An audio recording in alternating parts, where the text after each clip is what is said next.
தேவனுக்கு நாம் எப்பொழுதும் நன்றி சொல்லிக்கிறவர்களாக இருக்க வேண்டும். நம்மளுக்கு அம்மா, அப்பா கொடுத்ததுக்கு, நல்ல சகோதரர்கள், சகோதரிகளை கொடுத்ததுக்கு, நல்ல கணவர், நல்ல மனைவி, நல்ல பிள்ளைகள், உறவினர்கள் கொடுத்ததுக்காக நன்றி சொல்லணும். என்னங்க இப்படி சொல்கிறீங்க? என்னுடைய உறவினர்கள்லாம் சரியே இல்லைங்க.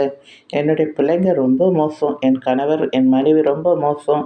என்னுடைய அம்மா, அப்பா எல்லாருடைய அம்மா, அப்பா மாதிரி இல்லை. அவங்க ரொம்ப மோசமாக இருக்காங்க அப்படின்னு நீங்கள் சொல்கிறீங்களா?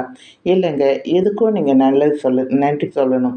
ஏன்னா, நாம நான் என்னுடைய இதில நான் அனுபவிச்சதில நான் சொல்றேன்.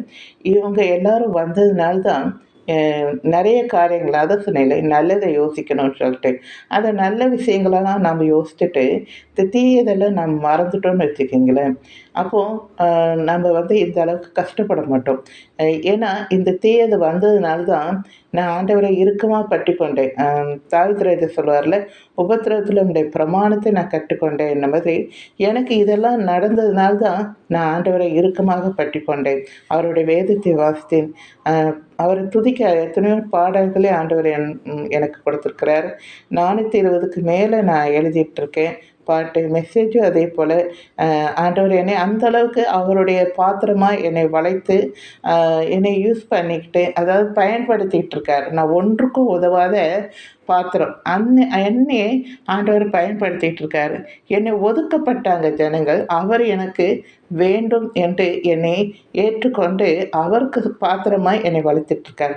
தள்ளப்பட்ட கல்லே மூளைக்கு தலைக்கல்லா ஆயிற்று அப்படின்ன மாதிரி நான் தள்ளப்பட்டேன். ஆனால் என்னை எடுத்து உபயோகப்படுத்தியிருக்காரு. அவரு அவருக்கு எனக்கு அவருக்கு நான் வேண்டும் அப்படின்றத நான் அதில் புரிஞ்சுக்கிட்டேன். எனக்கு அது ரொம்ப சந்தோஷமா இருக்கு. ஏன்னா, இந்த மாதிரிலாம் உறவுகள் இருந்ததுனால தானே நான் ஆண்டவரை இன்னுமாய் பற்றிக்கொண்டேன். அ இதனால ஆண்டவரை நான் ஏற்றுக்கொண்டேன். அப்படின்னு நினைக்கும்போது ரொம்ப சந்தோஷமா இருக்கு. நம்ம இந்த உறவுகள்லாம் தள்ளப்பட்டாலும், எனக்கு ஆண்டவர் இப்போ ஒரு ராக்கெட்ல எல்லா பொருட்களையும் கழட்டிட்டு ஆண்டவர் மேல் நோக்கி போகுமாம். அதேபோல நம்ம ஆண்டவரை நோக்கி மேல் நோக்கி போகிறத நினைக்கும்போது, அதை நினைச்சு நான் ரொம்ப சந்தோஷப்படுவேன். ஆண்டவரை இன்னும் நான் துதிக்கணும்னு ஆசைப்படுறேன். எனக்கு இந்த கஷ்டம் இன்னும் வரணும் அப்படின்னு எனக்கு தோணுது. ஏன்னா, இந்த கஷ்டம் வந்ததுனால தான் நான் ஆண்டவரை நேசிக்கிறேனோ அப்படின்னு எனக்குள்ள தோணுச்சு. அதனால இந்த உபத்திரம் வந்தது எனக்கு நல்லது. Thank you.